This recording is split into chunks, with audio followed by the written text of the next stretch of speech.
All right, here we are with our freezer mate collection. So you'll see here, these are my ones I've actually just taken out of the freezer. So they are a little bit shiny because they're starting to defrost. So you'll see on the front, we've got our freezer labels. For starters, I am an organizational queen. So I like to make sure that everything is going to help me be fast and efficient. I also know that when I put a thing in the container, I no longer have to pack it. So I want to know how long things are going to last. So our little freezer labels come in a little dispenser, and you can replace the rolls. You just fold open in there, and then that's where the new roll will sit. So they are there. I have found they don't always wash off.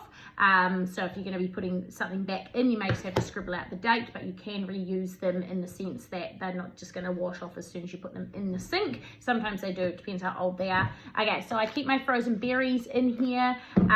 I keep my empty packets of frozen peas and corn in here. When I get a brand new packet, I often just pour out of the packet. Often we use half a packet, and then I'll put the remaining in a freezer mate.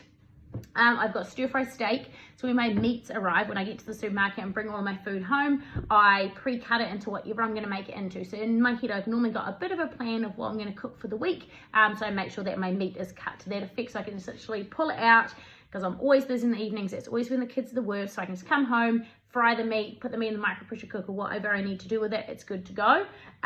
You'll notice they stack really well. So it doesn't matter what type of freezer you have, you can stack them in different combinations to maximize your space in the freezer. If you needed to stack them like that, you could also stack them like that. If you've got liquid in here that you're freezing, I would freeze it that way first, and then when it's frozen, stand up on its end, and I find that to be fine. You'll notice, I don't know if you can see, but there's a slight groove or dip in the bottom here.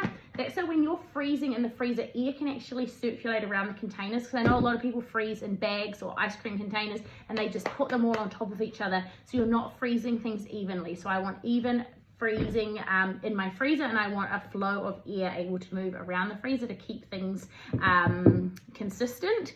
So in here I've got some pre-made mince. So pretty much whenever I get mince from the supermarket, I make it into whatever it's going to be, if that be meatballs, rissoles, or just often it's just cooked mince where I flavor it, garlic, ginger, soy sauce, salt, pepper, bit of curry maybe, and then a tin of tomatoes.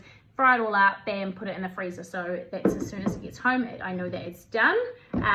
So that's one of those. This is our current range we mainly have, and that is, imagine with an orange seal, 2 of the big ones, 2 of the smaller ones, and 1 of the long ones. So there are different combinations you may have seen, and you may have seen them in blue. So you can get slightly bigger ones at times when they're on special, but this is what's in our catalogue at the moment.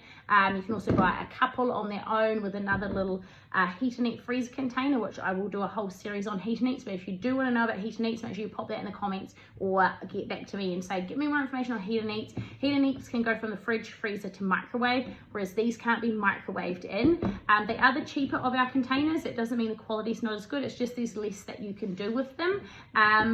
I do find if I'm pre-cooking mince, I won't put my hot mince in here. I'll wait till the mince cools down.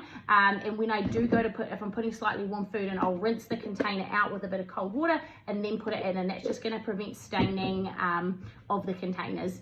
I don't know if there's anything else I need to say on those. The little groovy things on the top mean that when something does sit on, it's not just going to slide off, so you can carry a bit of a collection of stuff out of the freezer. You could freeze whole meals in here. Just like I say, you'd have to then take it out to put it on something else to microwave. So if you're the type of person who wants to take stuff from freezer and put it straight into the microwave as like a ready-made meal, Heat and Eats will definitely be your thing. But if you're like me and you want to meal prep and keep your freezer tidier, then these are what you want. Thanks. Bye.